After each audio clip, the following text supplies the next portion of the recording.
Hello students, let us start a new chapter today and the name of the chapter is tissues. तो इसको start करने से पहले थोड़ा सा रिवीजन करते हैं. आपको याद होगा कि स्लेडन और श्वान ने एक सेल थ्योरी दी थी और सेल थ्योरी ये कहती है कि a new cell arrives from the pre existing cell, यानी कि जो नया सेल जन्म लेता है वो अपने पहले वाले पेरेंट सेल से जन्म लेता है. This means that one cell give rise to the birth of another cell. Okay, this means what? Parent एक सेल दूसरा सेल बनाएगा, वो फिर दूसरा सेल बनाएगा, वो दूसरा सेल बनाएगा. इस तरह से क्या होता है, हमारे पास क्लस्टर ऑफ सेल्स आ जाते हैं. ठीक है, और जब इन सेल्स का कुछ फंक्शन डिसाइड हो जाता है, जब ये थोड़े से बड़े हो जाते हैं, इनका स्ट्रक्चर और शेप सब सेम हो जाता है, तो ये इकट्ठे मिल कर के टिश्यू बनाते हैं. अब जैसे क्लास 8 में हम लोगों ने पढ़ा था कि फर्टिलाइजेशन होता है, उसके बाद जाइगोट बनता है, जाइगोट डिवाइड करके एम्ब्रियो बनाता है और एम्ब्रियो ग्रो करके फीटस बनाता है. तो इस पूरे 9 मंथ्स के प्रोसेस में आप देखो कि एक सेल जो फ्यूजन से बना है वो जब डिवाइड होने लगा, डिवाइड होने के बाद क्या हुआ, नंबर ऑफ सेल्स हो गए, बहुत सारे सेल्स हो गए. फिर उन सेल्स में से डिफरेंशिएशन हुआ. What is differentiation? डिफरेंशिएशन वो प्रोसेस है जब बहुत सारे सेल्स बनते हैं तो उसमें से जो एक जैसे दिखने वाले सेल हैं जिनका शेप लगभग सेम है, वो एक स्पेसिफिक फंक्शन परफॉर्म करना शुरू कर देते हैं, and this is called differentiation. For example, zygote से जो एम्ब्रियो बनने की प्रोसेस है और एम्ब्रियो से फीटस बनना, इट मीन्स कि जो क्लस्टर ऑफ सेल्स थे उसमें ये डिसाइड होता है कि कौन से सेल्स मिलके हार्ट सेल्स बनाएंगे, कौन से किडनी सेल बनाएंगे, कौन से मसल सेल्स बनाएंगे, आइज़ कहाँ से डेवलप होंगी. ठीक है, तो जो सेम स्ट्रक्चर और शेप में, साइज़ में जो सेल्स अपीयर करते हैं, दिखते हैं और वो एक जैसा फंक्शन ले लेते हैं, उसको हम कहते हैं टिश्यू. अगर हम आई के सेल्स निकाल करके किडनी में डालेंगे या किडनी के सेल आइज़ में डाल देंगे तो they will not be able to perform the function of other. Okay, so because they are specialized to perform the function of that particular organ. So this means what? This means that tissue is nothing but it is a group of cells which are similar in shape, size, structure and perform specific function. This is the definition of tissue. Like here you can see these are the single cells which I have taken. See, this is the plant cell. ठीक है, this is the muscle cells जो हमारी muscles में होता है, and this one more is very important cell, meristematic cell, जिसके बारे में हम अभी पढ़ने वाले हैं. तो in this slide I am showing you just one cell of each type. Now here you can see the cells which are similar in shape. Suppose this is also muscle cell, this is also muscle cell. They have come together and they have formed a tissue which is known as muscular tissue. सारे sales जो muscle cells हैं वो इकट्ठे आ जाते हैं और वो function perform करने लगते हैं. उनका शेप, साइज, स्ट्रक्चर सब सेम होता है और वो मिलकर के बनाते हैं tissue. Okay, now let us go into deep about the plant and animal tissues. Can you think whether the animal and plant will be having same type of tissue? Obviously no. Why no? Because their structure is different. Even the simplest thing, their cell is different. The plant cell is having chloroplast and a large vacuole, whereas animal cell does not have both of this. If the vacuole is present, that is also small in size in animal cell. तो जब cell ही अलग अलग हो गया तो इसका मतलब क्या हुआ कि ऑब्वियसली टिश्यू भी अलग अलग होगी. जैसे प्लांट्स को क्या चाहिए, प्लांट्स को कहीं दौड़ना नहीं है इसलिए उनमें मसल टिश्यूज़ नहीं होती हैं. हमें और एनिमल्स को दौड़ना है, लोकोमोशन, मूवमेंट शो करना है, इसलिए हमारे अंदर मसल टिश्यूज़ होती हैं. प्लांट को फोटोसिंथेसिस करना है इसलिए उसमें क्लोरोफिल होता है, क्लोरोप्लास्ट होता है. हमें कोई फोटोसिंथेसिस नहीं करना इसलिए हमारे अंदर वो पिगमेंट या वो ऑर्गेनेली नहीं होती है. तो ये क्लियरली बताता है कि plant and animal tissues are very different from each other. Here are some of the differences why there are different plant and animal tissues. We can see the energy requirement by the animals is far more than the plants. हमारी energy needs बहुत ज़्यादा है. We have to think, we have to write, we have to run, we have to do a lot of work, whereas the plants they stick to one position. Okay, they do not need any brain for their biological processes which are going on in their body. Plant के अंदर में तो सारा कुछ diffusion osmosis से हो जाता है, ठीक है, एनर्जी प्रोडक्शन भी हो जाती है एटीपी, तो वहाँ पर ब्रेन की ज़रूरत नहीं है. तो हमारी नीड्स अलग अलग है. एनर्जी नीड्स एनिमल्स में ज़्यादा है, तो इस वजह से वहाँ के टिश्यूज़ भी अलग होंगी. दूसरा, प्लांट को फोटोसिंथेसिस करना है, इसलिए वहाँ के टिश्यू अलग और हमारे टिश्यू अलग. तीसरा, प्लांट में कुछ ऐसे रीजन हैं जो स्पेसिफिक हैं और थ्रू आउट द लाइफ वहाँ पर ग्रोथ होती रहती है. जबकि एनिमल्स में क्या होता है, एक पीक पीरियड पर आकर के ग्रोथ होने के बाद में उसके बाद जो है ग्रोथ रुक जाती है, rather the body starts development start हो जाती है. So these were the basic differences why we are having different tissues in plants and animals. Now we will go into deep by studying plant tissues. There are broadly two main type of tissues present in plants. One is meristematic tissue and other is permanent tissue. So in today's video I am going to focus only on meristematic tissue. Now let's see what is meristematic tissue. Meristematic tissue is nothing but it is the ever dividing cell. This type of tissue, it has cells which go on dividing and dividing and dividing. First of all, before going into deep, let me explain you with this an activity. Just wait. Yes, here is the activity which is given in your book 6.1. We will take 2 onion bulbs and from the root side we will dip them in water. Okay, this is the beaker A and this is the beaker B. Leave it for 4 to 5 days. 4 से 5 दिन इसको छोड़ दो तो हम ये देखेंगे कि कुछ वाइट सा स्प्राउट लाइक बाहर आता है. जैसे हम चने भिगोते हैं तो स्प्राउट्स आते हैं, उसी तरह का वाइट बड़ा सॉफ्ट सा कुछ मटेरियल ग्रो करता है.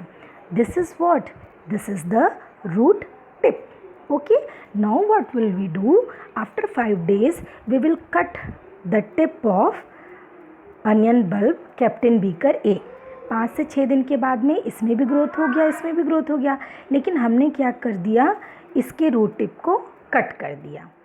जब हमने इसके रूट टिप को कट किया तो what we have seen, we have left it for another 7 days. Root tip A का रूट टिप काट दिया और फिर उसको 7 दिन तक छोड़ दिया. क्या हमने देखा कि ग्रोथ जो है, बी में हमने रूट टिप नहीं काटा था तो रूट टिप बढ़ती चली गई और इतनी लंबी हो गई, जबकि ए वाले बीकर में जिसमें हमने रूट टिप काट दी है वहाँ पर ग्रोथ जो है वो जहाँ थी वहीं पर रुक गई. तो this was the very important observation of this activity. और यही हमें प्रूव करता है कि meristematic tissue is a collection of cells which go on dividing. Here we can see ये रूट टिप था, वो जो सॉफ्ट सा वाइट सा स्ट्रक्चर ग्रो किया था वो ये था हमारे पास. और हमने क्या किया था, यहाँ पर देखो, you can see this orange region, this is the region of cells which go on dividing. That means this is the meristematic tissue. तो B वाले में हमने इसको ऐसे ही रहने दिया, but in case of A we cut it down from here. हमने यहाँ से उसको कट कर दिया. कट करने से we got the result that in beaker B the growth of root tip was going on for 7 days, but in case of beaker A the growth restricted. growth बंद हो गई थी. इसका मतलब कि बिल्कुल ये बहुत इम्पॉर्टेंट लाइन है, यानी कि टिप पर वो जो वाइट कलर का आउटग्रोथ आया था रूट टिप में, उसके टिप पर कोने पर कुछ ऐसे सेल्स ज़रूर मौजूद थे जो डिवाइडिंग सेल्स थे. तभी जब हमने उसको ए में काट दिया तो उसकी ग्रोथ बंद हो गई, लेकिन बी में हमने नहीं कट किया तो वो ग्रो करते चले गए. तो this was the observation of result of the experiment. You can see here root tip of the onion has specific type of tissue called meristematic tissue which causes the growth of the plant. तो ये meristematic tissue अगर आप सोचो तो ये देखो कि क्या प्लांट केवल रूट टिप से ग्रो करता है या वो हमेशा शूट से ग्रो करता रहता है, या बहुत सारे ऐसे पार्ट्स होते हैं, स्टेम उसकी मोटी होती रहती है, टिप ऊपर स्टेम के बिल्कुल टिप से वो ऊपर की तरफ उसकी हाइट बढ़ती रहती है। तो आप अगर सोचो इसको ध्यान से तो इसका ये मतलब है कि ये केवल रूट टिप में ही नहीं होता है, मेरिस्टेमेटिक टिश्यू हर उस एपेक्स पर प्रेजेंट होता है, हर उस टिप पर प्रेजेंट होता है जहाँ से प्लांट को ग्रो करना है। ओके, तो here is the definition of meristematic tissue. Meristematic tissue is a group of cells, this word is important, that divides and grow continuously and hence cause the growth of a plant. So I hope this activity must be very clear to you. Now we will move back to our next slide, that is types of meristem. Okay, so look here, meristematic tissue कहाँ कहाँ पर present है plant के, यानी उसकी location के हिसाब से हम 3 पार्ट्स में डिवाइड करते हैं। वन इज़ एपिकल मेरिस्टेम जो टिप्स पर होगी, इंटरकैलरी मेरिस्टेम और लेटरल मेरिस्टेम। ये वर्ड सुनने में बहुत भारी भारी लग रहे हैं बेटा, बट आप जैसे जैसे इसको समझ के कॉन्सेप्ट को समझोगे तो ये सब इजी हो जाएगा आपके लिए। तो अभी मैं तीनों को एक्सप्लेन करती हूँ। एपिकल मेरिस्टेम मीन्स क्या, यहाँ पर देखो एपिकल मेरिस्टेम जो है वो शूट टिप पर होता है और रूट टिप पे, ये मेन रूट है और ये यहाँ पर साइड रूट निकले हुए लेटरल रूट्स जिनको हम बोलते हैं। तो उनकी टिप पर भी आप यहाँ पर देखो, ये जो वाइट सर्कल्स है ना, यहाँ पर भी एपिकल मेरिस्टेम प्रेजेंट होता है, यानी यहाँ से भी आपकी जो जड़ें हैं वो आगे फैलती जाएंगी। ये देखो एक हमने इस रूट हेयर को यहाँ पर, ये रूट हेयर को यहाँ पर मॉडिफाई करके दिखाया है। ये रेड वाला रीजन जो ये ग्रीन पूरा पोर्शन है, that is consisting meristematic tissue, यानी यहाँ से ग्रोथ होती रहती है। तो रूट हेयर्स और रूट टिप पर तो ये है ही, इसके अलावा शूट टिप पर भी है जहाँ से ये ग्रो करेगा।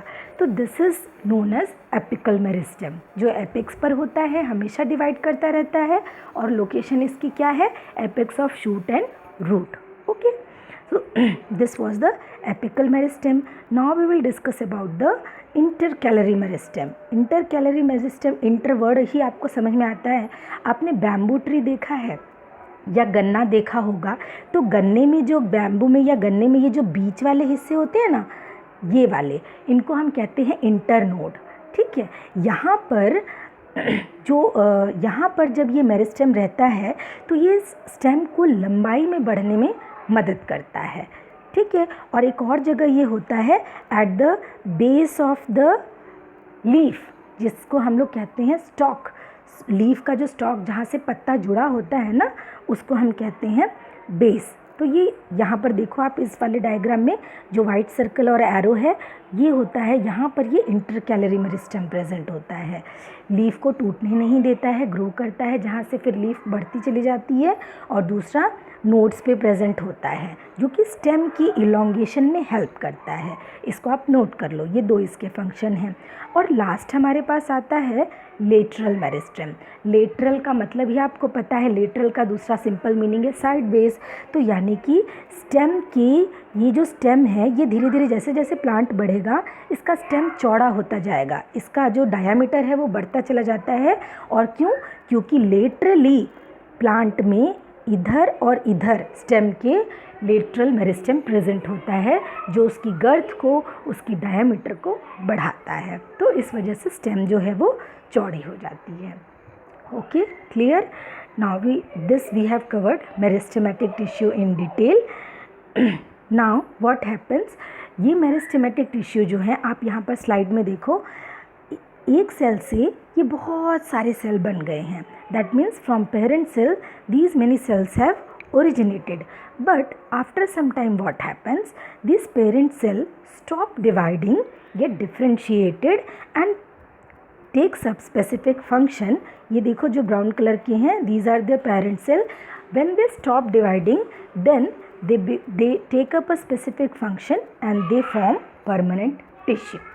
क्लियर? यही चीज़ें आगे जाके परमानेंट टिश्यू बनाती हैं, जो डिवाइड करती रहती हैं, एक टाइम पर आकर के वो अपना डिवीज़न बंद कर देती हैं और एक स्पेसिफिक फंक्शन ले लेती हैं, और यही सेल्स जो हैं वो परमानेंट टिश्यू बनाएंगे। तो आगे हम इनको फिर फर्दर देखते हैं। परमानेंट टिश्यू में सबसे पहले 2 तरीके के परमानेंट टिश्यूज़ होते हैं, simple permanent tissue and complex permanent tissue. Okay, तो what is simple permanent tissue? Simple permanent tissues क्या होते हैं? 3 तरह के होते हैं, parenchyma, collenchyma and sclerenchyma. Parenchyma क्या होता है? पैरेन्काइमा बहुत लूजली पैक्ड सेल्स होते हैं, ठीक है, लूजली पैक्ड सेल्स होते हैं, और इसमें intercellular, wait let me show you one more slide. हाँ, परमानेंट टिश्यूज़ को हम सिंपल और कॉम्प्लेक्स 2 में डिवाइड करते हैं, और ये सिंपल परमानेंट टिश्यू फिर से पैरेन्काइमा, कोलेन्काइमा और स्क्लेरेन्काइमा में हम इनको डिवाइड कर सकते हैं, ठीक है। तो आज मैं इस वीडियो को यहाँ पर पॉज कर रही हूँ क्योंकि आपके लिए कॉम्प्लेक्स ना हो जाए।